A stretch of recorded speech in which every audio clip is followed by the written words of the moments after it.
اعوذ باللہ من الشیطان الرجیم بسم اللہ الحمدللہ والصلاۃ والسلام علی رسول اللہ رب اشرح لی صدری ویسر لی امری واحلل عقدۃ من لسانی یفقہوا قولی۔ السلام علیکم ورحمۃ اللہ وبرکاتہ۔ امامت ایک ملک میں جو حکومتی نظام تشکیل دیا جاتا ہے اور وہ لوگوں کے عام معاملات کا انتظام کرتا ہے، وہ خودکار نہیں ہوتا، یعنی جب تک کچھ قابل اور مہارت رکھنے والے لوگ اسے نہ چلائیں اور اس کی نگرانی نہ کریں وہ قائم نہیں رہ سکتا، اور لوگوں کو اس سے خاطر خواہ فوائد حاصل نہیں ہو سکتے۔ ہر دوسرے نظام پر بھی جو انسانی معاشرے میں وجود میں آتا ہے، مثلاً تعلیمی نظام اور مختلف اقتصادی نظام، اسی حکم کا اطلاق ہوتا ہے اور وہ قابل اور دیانتدار کارکنوں سے بے نیاز نہیں ہو سکتا، ورنہ وہ ٹوٹ پھوٹ کر ختم ہو جاتا ہے۔ یہ ایک ایسی حقیقت ہے جسے معمولی توجہ سے سمجھا جا سکتا ہے اور تجربہ بھی اس کی صحت کی تصدیق کرتا ہے۔ اس میں کوئی شک نہیں کہ دین اسلام کے نظام پر بھی، جسے وسیع ترین آفاقی نظام کہا جا سکتا ہے، اسی حکم کا اطلاق ہوتا ہے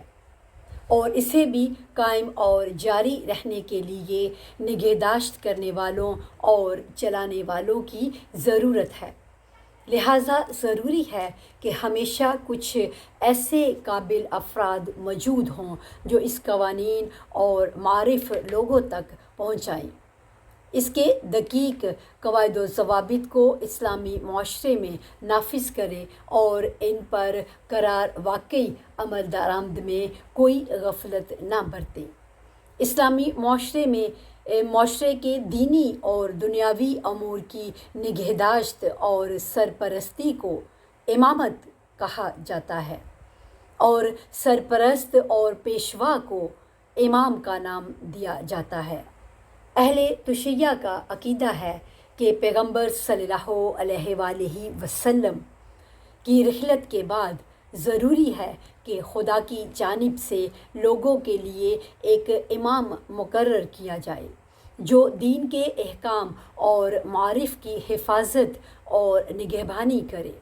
اور لوگوں کی رہنمائی راہ حق کی طرف کرے۔ جو شخص اسلامی معارف پر تحقیقی نظر ڈالے اور انصاف پر مبنی فیصلہ کرے، وہ اس نتیجے پر پہنچے گا کہ امامت اسلام کا ایک مسلمہ اصول ہے اور خدا نے جن آیات میں اپنے دین کے نظام کا تعارف کرایا ہے، ان میں اس حقیقت کی وضاحت کر دی ہے۔ امامت کی دلیل، جیسا کہ نبوت کی بحث میں واضح ہو گیا ہے کہ پروردگار عالم مخلوقات پر جو عنایت کرتا ہے اور جو توجہ فرماتا ہے، اس کا تقاضا یہ ہے کہ وہ ہر پیدا کی گئی چیز کی رہنمائی ایک مقررہ مقصد کی جانب کرے۔ یہ مقصد کمال کے درجے تک پہنچنا ہے۔ مثلاً ایک میوہ دار درخت کی رہنمائی نشوونما اور پھول آنے اور میوہ دینے کی جانب ہوتی ہے، اور اس کی زندگی کا راستہ ایک پرندے کی زندگی کے راستے سے مختلف ہوتا ہے۔ ایک پرندہ بھی اپنے مخصوص راستے پر چلتا ہے اور اپنا مقررہ مقصد حاصل کرنے کی کوشش کرتا ہے۔ اسی طرح ہر پیدا کی گئی چیز کی رہنمائی اس کے لیے مقررہ کردہ مقصد اور مخصوص راستہ طے کرنے کے علاوہ کسی اور جانب نہیں ہوتی۔ اسی طرح یہ ایک واضح امر ہے کہ انسان بھی خدا کی مخلوقات میں سے ہے اور اس پر بھی ہدایت کے اسی قانون کا اطلاق ہوتا ہے۔ یہ بات بھی واضح ہو گئی ہے کہ انسان کو باسعادت زندگی اختیار اور ارادے کی بدولت حاصل ہوتی ہے۔ اس لیے ضروری ہے کہ خدا کی جانب سے جو ہدایت انسان کے لیے مخصوص ہے وہ دین اور قانون کی صورت میں پیغمبروں کی دعوت اور تبلیغ کے ذریعے پہنچائی جائے، تاکہ پروردگار عالم پر انسان کی کوئی حجت باقی نہ رہے۔ جیسا کہ یہ آیت شریفہ رسولا مبشرین و منذرین لئلا یکون للناس علی اللہ حجۃ بعد الرسل،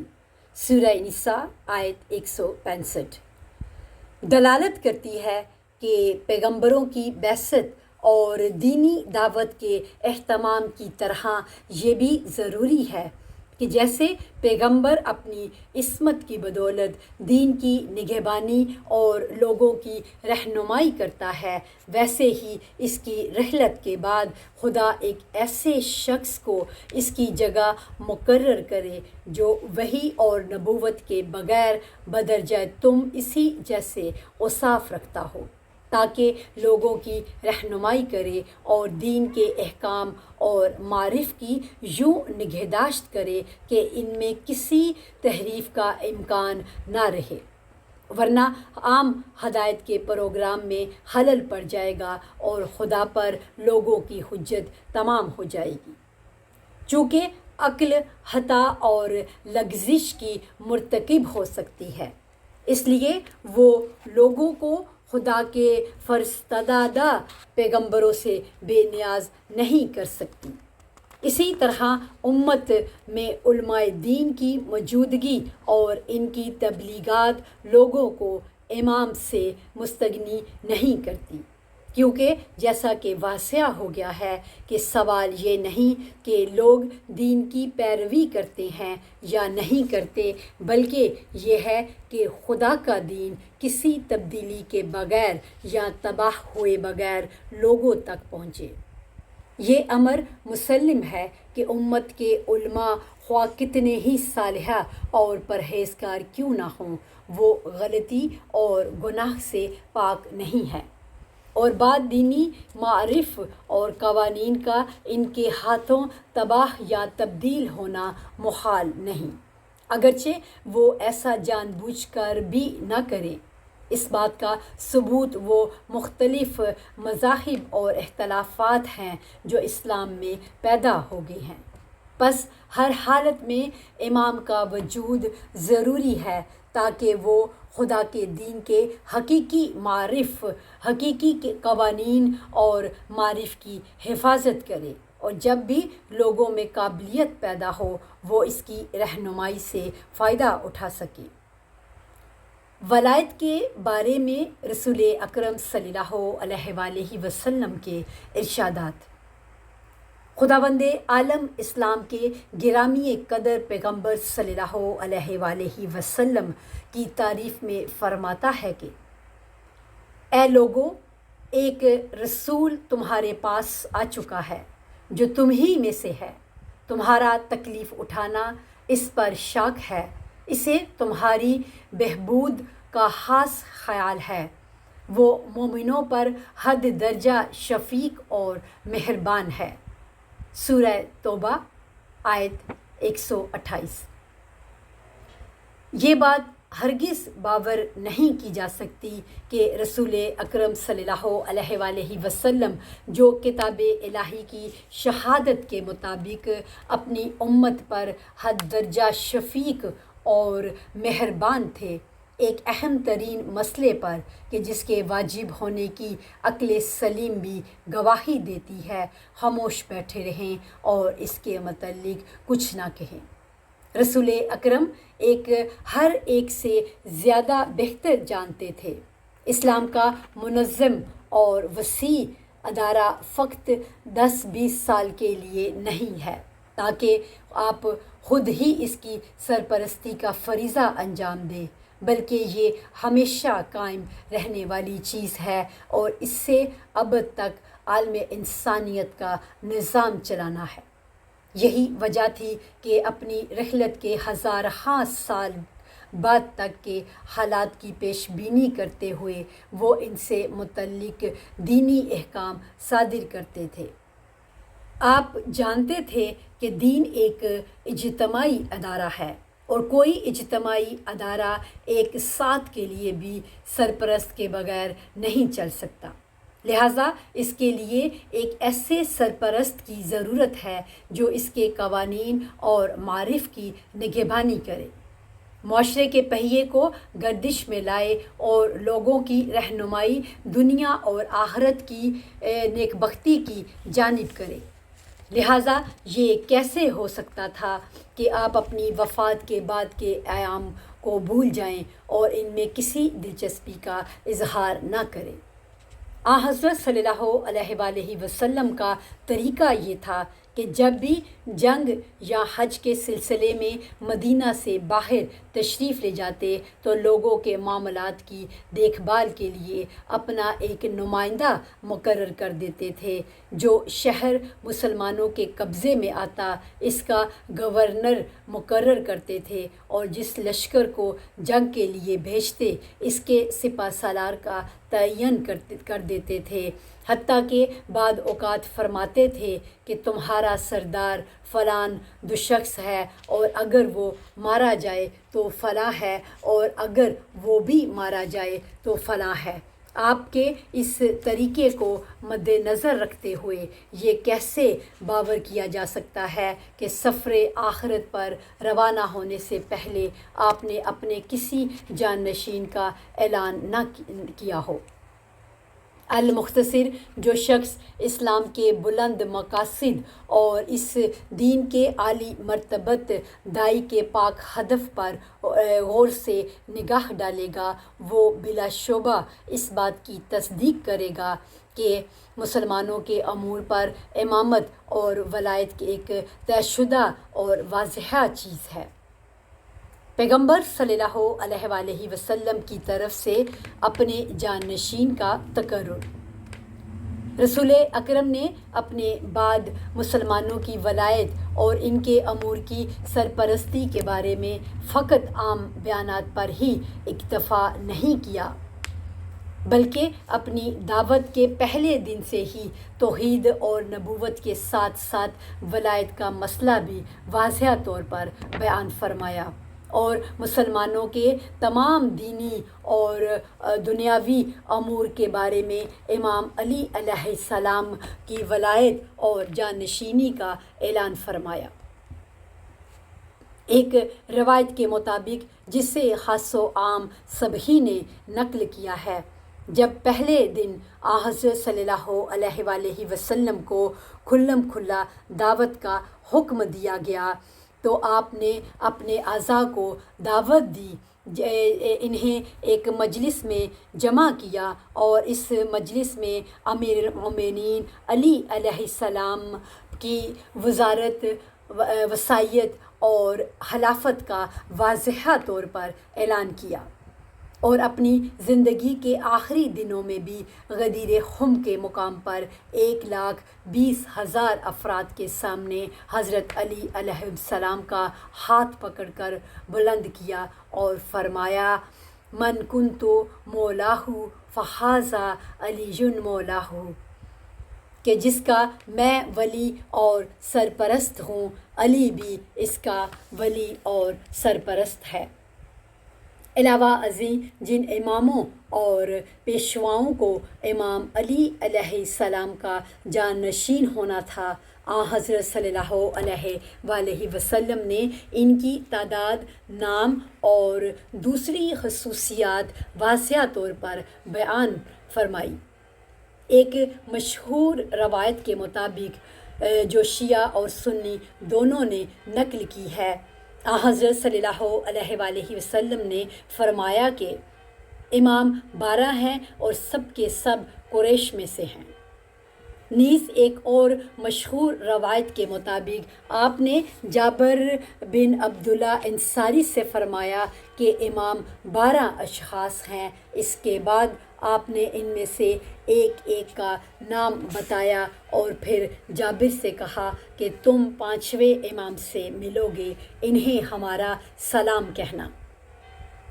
ان کے علاوہ رسول اکرم صلی اللہ علیہ وآلہ وسلم نے اپنے جانشین یعنی امیر المومنین امام علی علیہ السلام کو بالخصوص معین فرمایا۔ امام علی نے بھی اپنے بعد ہونے والے امام کا تعارف کرایا اور اسی طرح ہر امام نے اپنے جانشین کو متعارف کرایا۔ امام کی عصمت، جو کچھ بیان کیا گیا ہے اس سے یہ بات واضح ہو جاتی ہے کہ پیغمبر صلی اللہ علیہ وآلہ وسلم کی طرح امام کا بھی خطا اور گناہ سے پاک ہونا ضروری ہے، کیونکہ اگر ایسا نہ ہو تو دینی دعوت ناقص رہ جائے گی اور ہدایت الہی اپنا اثر کھو بیٹھے گی۔ امام کی اخلاقی فضیلتیں،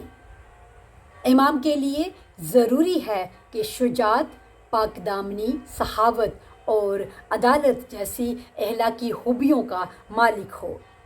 کیونکہ جو شخص گناہوں سے پاک ہو وہ تمام دینی قوانین پر عمل پیرا ہوگا، اور اچھے اخلاق دین کے لوازمات میں سے ہیں۔ علاوہ ازیں امام کے لیے یہ بھی ضروری ہے کہ اخلاقی خوبیوں کے معاملے میں وہ باقی سب لوگوں سے بلند تر مقام پر فائز ہو، کیونکہ کسی شخص کا اپنے سے بہتر اور برتر شخص کا پیشوا بننا بے معنی بات ہے اور بلا شبہ عدل الہی کے منافی ہے۔ امام کا علم،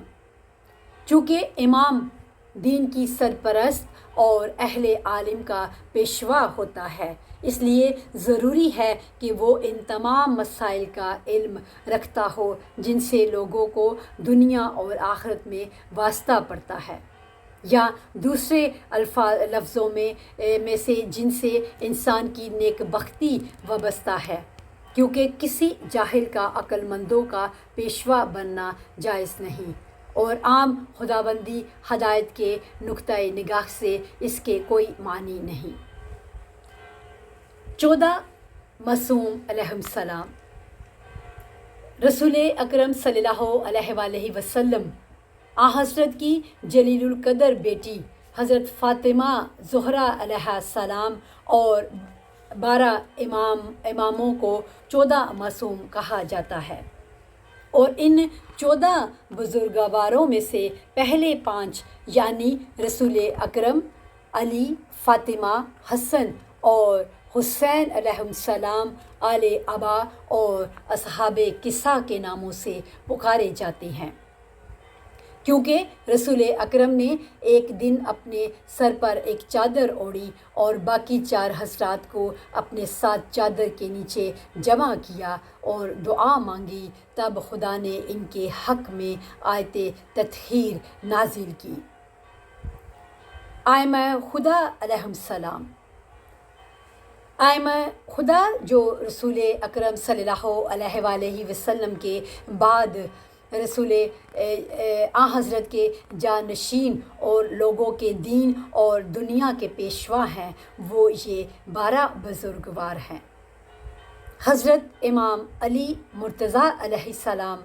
حضرت امام حسن مجتبیٰ علیہ السلام، حضرت امام حسین سید الشہداء علیہ السلام، حضرت امام علی سجاد علیہ السلام، حضرت امام محمد باقر علیہ السلام، حضرت امام جعفر صادق علیہ السلام، حضرت امام موسیٰ کاظم علیہ السلام، حضرت امام علی رضا علیہ السلام، حضرت امام محمد تقی علیہ السلام، حضرت امام علی نقی علیہ السلام، حضرت امام حسن عسکری علیہ السلام اور حضرت امام محمد مہدی علیہ السلام۔